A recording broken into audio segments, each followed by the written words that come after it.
अस्सलामुअलैकुम dear students, welcome back to my YouTube channel. जो आज है हम एक बहुत ही फैसिनेटिंग टॉपिक डिस्कस करने जा रहे हैं, वो है स्ट्रक्चर ऑफ एटम्स। बेसिकली हमें पता है कि जो हर हमारे इर्द गिर्द क्या एटम है, इर्द गिर्द हर चीज़ जो है वो एटम्स के मिलने से बनी हुई है। ठीक है।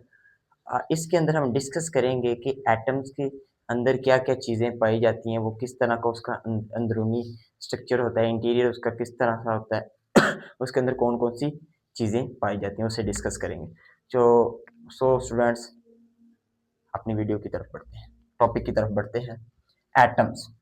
एटम्स क्या है? एटम जो है consist of tiny dense nucleus surrounded by electrons. ये क्या है? टाइनी डेंस न्यूक्लियस है। टाइनी डेंस न्यूक्लियस उसके अंदर पाया जाता है जो इलेक्ट्रॉन से सराउंड होता है। मीन्स उसे कि उसका एक न्यूक्लियस होगा और वो न्यूक्लियस जो सराउंड किससे होगा? इलेक्ट्रॉन से होगा। ठीक है। जो ज्यादा डेंस या मैसिव जो चीज उसकी होगी वो न्यूक्लियस होगा। जो भारी चीज होगी वो क्या होगा? न्यूक्लियस होगा। अब ऐसे ये है इसका न्यूक्लियस। ठीक है। न्यूक्लियस कंटेन कौन कौन सी चीजें करता है? न्यूक्लियस के अंदर एक तो प्रोटॉन होता है और दूसरा क्या होता है? न्यूट्रॉन होता है।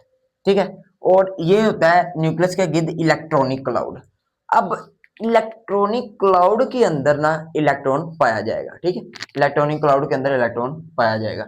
अब देखें, इलेक्ट्रॉन ये नहीं कह सकते कि ये यहाँ पे है तो इसके साथ इस तरह से इर्द गिर्द पाए जाए, लेकिन ये इस तरह से नहीं इलेक्ट्रॉनिक क्लाउड में पाए जाते। ये इलेक्ट्रॉनिक क्लाउड में एक प्रोबेबिलिटी का फैक्टर होता है। प्रोबेबिलिटी का फैक्टर मतलब कि इसके अंदर प्रोबेबिलिटी ये चांस ये है कि यहाँ भी हो सकता है, ये इसका चांस है सिर्फ कि यहाँ पर भी पाए। लाइक एक एग्जांपल के थ्रू समझते हैं कि मेरी पॉकेट के अंदर कुछ हैं, कुछ टॉफीज वगैरह हैं, कैंडीज वगैरह हैं, तो मेरी जेब में 8 है। ठीक है। अब फिर भी मुझे कंफर्म नहीं है, मैं निकालूं चाहे 9 निकल आए या चाहे 10 निकल आए, चाहे निकले ही ना। ठीक है। तो ये क्या, ये चांस है कि यहाँ पे हो सकता है या नहीं हो सकता। नेक्स्ट हमने पढ़ा कि इलेक्ट्रॉन के अंदर न्यूक्लियस भी है और न्यूट्रॉन है और प्रोटॉन है। और जो इलेक्ट्रॉनिक क्लाउड है ना, इसके अंदर जो इलेक्ट्रॉन है ना वो होगा जरूर, लेकिन कहीं भी पाया जा सकता है इलेक्ट्रॉनिक क्लाउड के अंदर कहीं भी। ठीक है। चले न्यूक्लियस। न्यूक्लियस के अंदर न्यूक्लियस की ना दो चीजों से मिलने से न्यूक्लियस बनता है। न्यूक्लियस के अंदर एक होता है न्यूट्रॉन और एक होता है प्रोटॉन। ठीक है। एक न्यूट्रॉन होगा और एक प्रोटॉन हो गया। चलिए इसे इलेक्ट्रॉन को, प्रोटॉन और न्यूट्रॉन को वन बाय वन डिस्कस करते हैं कि इनके अंदर क्या इनकी फंक्शन है या फिर ये क्या है। ठीक है। चलें। इलेक्ट्रॉन। इलेक्ट्रॉन जो है ना, ये नेगेटिवली चार्ज पार्टिकल है। इलेक्ट्रॉन क्या है? नेगेटिवली चार्ज पार्टिकल है जो होता है स्प्रेड इन लार्ज वॉल्यूम और स्पेस कॉल्ड इलेक्ट्रॉन क्लाउड। जैसे कि मैंने बताया कि जो वो स्प्रेड होता है लार्ज वॉल्यूम और स्पेस के अंदर, जिसे हम क्या कहते हैं? Electronic cloud. ये कहीं भी यहाँ पे पाया जाता है, जिसे हम क्या कहते हैं? Electronic cloud. मीन तो कि ये लार्ज वॉल्यूम जो है, ये स्पेस जो है, इसके अंदर क्या है? इलेक्ट्रॉनिक इसके अंदर इलेक्ट्रॉनिक क्लाउड के अंदर इलेक्ट्रॉन क्या होंगे? पाए जाएंगे। Next proton. प्रोटॉन जो है ये पॉजिटिवली चार्ज होता है। इसका चार्ज कौन सा होता है? पॉजिटिव चार्ज होता है। ठीक है। ये कहां पे होता है? Present in nucleus. ये न्यूक्लियस के अंदर पाया जाता है। ठीक है। न्यूक्लियस के अंदर पाया जाएगा। Amount of proton equal to the amount of neutron. जितनी प्रोटॉन की अमाउंट है न्यूक्लियस के अंदर, उतनी ही अमाउंट किसकी होगी? न्यूट्रॉन की होगी अमाउंट। ठीक है। उतनी न्यूट्रॉन की होगी, सॉरी सॉरी, न्यूट्रॉन की नहीं, उतनी ही अमाउंट क्या होगी? हाँ, न्यूट्रॉन की होगी। उतनी अमाउंट क्या होगी? उतनी अमाउंट क्या होगी?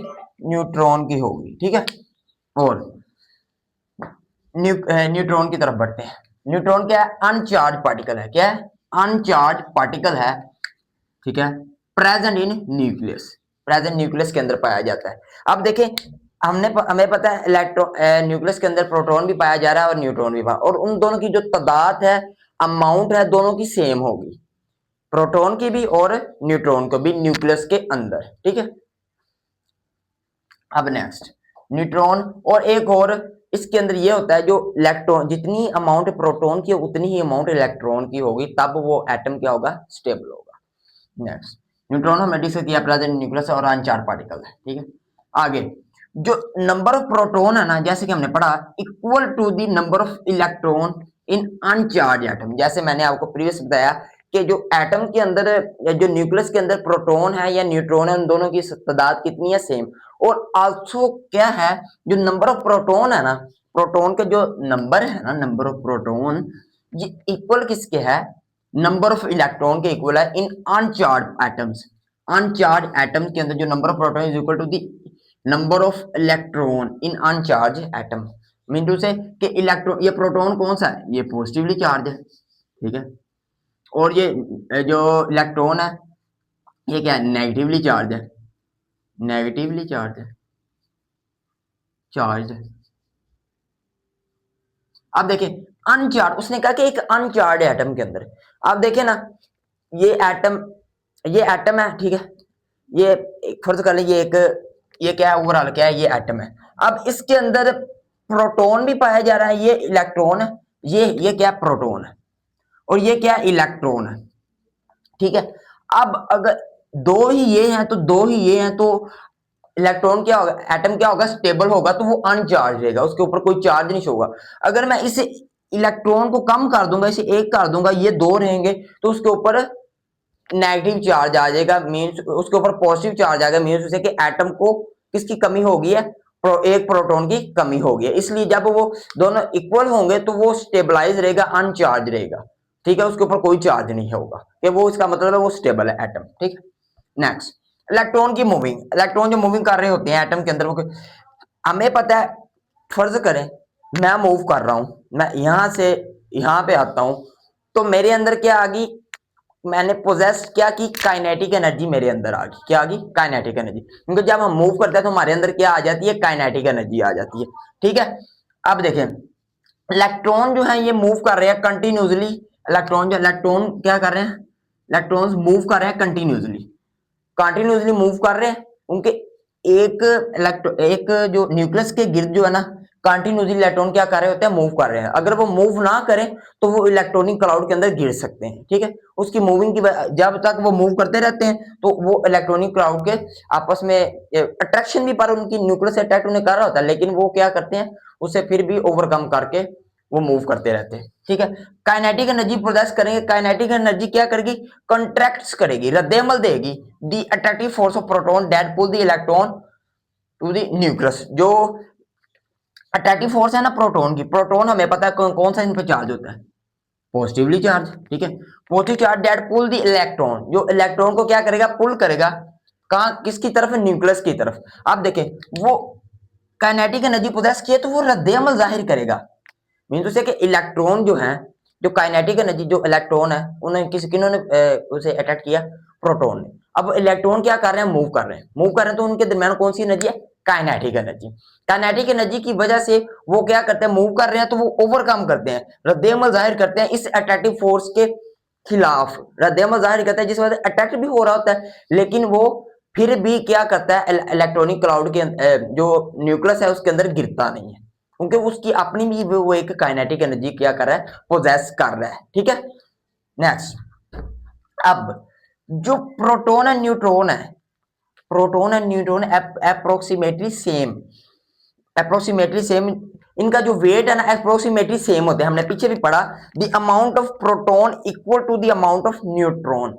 जो प्रोटॉन की अमाउंट है और न्यूट्रॉन की जो अमाउंट है वो अप्रोक्सीमेटली सेम है, उनकी दोनों की अमाउंट अप्रोक्सीमेटली क्या, अमाउंट ऑफ, ठीक है, प्रोटॉन एंड न्यूट्रॉन अप्रोक्सीमेटली उनकी क्या होती है, सेम होती है, ठीक है।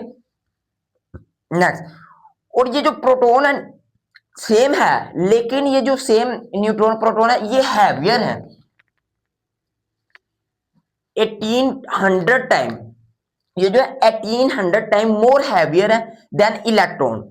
जो इलेक्ट्रॉन, जो प्रोटॉन है न्यूट्रॉन है ना, ये 18 टाइम हैवियर है, किससे बड़ा, प्रोटॉन्स, इलेक्ट्रॉन से। इलेक्ट्रॉन का इतना वेट नहीं होता, इसलिए जो एटम का ज्यादा वेट है ना वो डिपेंड ही किस पे कर रहा होता है, वो प्रोटॉन पे कर रहा होता है और न्यूट्रॉन पे डिपेंड कर रहा होता है, ठीक है। इसलिए तो हम कहते, इसलिए कि क्योंकि ये मैसिव है, मैसिव, हैवियर को हैवी की जगह मैसिव भी लिख सकते हैं, मैसिव है ये क्या है, जो 18 टाइम मोर हैवियर है देन, हैवी है देन इलेक्ट्रॉन, इलेक्ट्रॉन से ज्यादा हैवी है, क्योंकि हमें पता है कि न्यूक्लियस का ज्यादातर वेट किस पे डिपेंड कर रहा होता है, एटम का ज्यादातर वेट न्यूक्लियस पे डिपेंड कर रहा होता है। अब most mass of the atom depend on nucleus, जैसे मैंने आपको बताया कि जो मोस्ट मैट है ना एटम का, वो किस पे, most mass of atom depend on nucleus, ये किस पे कर रहा होता है, डिपेंड न्यूक्लियस पे। नेक्स्ट, जो मोस्ट वॉल्यूम है ना, मोस्ट वॉल्यूम ऑफ एटम है ना, is occupied by it's electronic cloud. अब देखिए, मोस्ट जो वॉल्यूम है एटम का, एटम का ऐसा इतना वॉल्यूम नहीं है, लेकिन जो वॉल्यूम इसका ज्यादा किस वजह से होता है, उसका इलेक्ट्रॉनिक क्लाउड की वजह से। और हमें पता है इलेक्ट्रॉनिक क्लाउड के अंदर क्या पाया जाता है, इलेक्ट्रॉनिक क्लाउड के अंदर तो पाया जाएगा इलेक्ट्रॉन, इलेक्ट्रॉनिक क्लाउड के अंदर इलेक्ट्रॉन पाया जाएगा, उसके अंदर प्रोबेबिलिटी वाला होगा, ठीक है। सो ये था आज का लेक्चर के, जो इसके अंदर जो इलेक्ट्रॉनिक क्लाउड उसके अंदर क्या पाए जाएंगे, इलेक्ट्रॉन। अब इलेक्ट्रॉन क्या करेंगे आगे केमिकल बॉन्ड में, वो उनका रोल प्ले करेंगे केमिकल बॉन्ड बनने के अंदर, ठीक है। सो ये था, ये इसका जो स्ट्रक्चर ऑफ एटम है, ये इसका क्या है, पार्ट 1 है, ठीक है, पार्ट 1। अभी ये स्ट्रक्चर ऑफ एटम पूरा नहीं हुआ, ये पार्ट 1 है, और इंशाल्लाह चीज नेक्स्ट पार्ट भी जल्द आपको वीडियो लेक्चर की सूरत में मिल जाएगा। सो सो ओके, अल्लाह हाफिज़।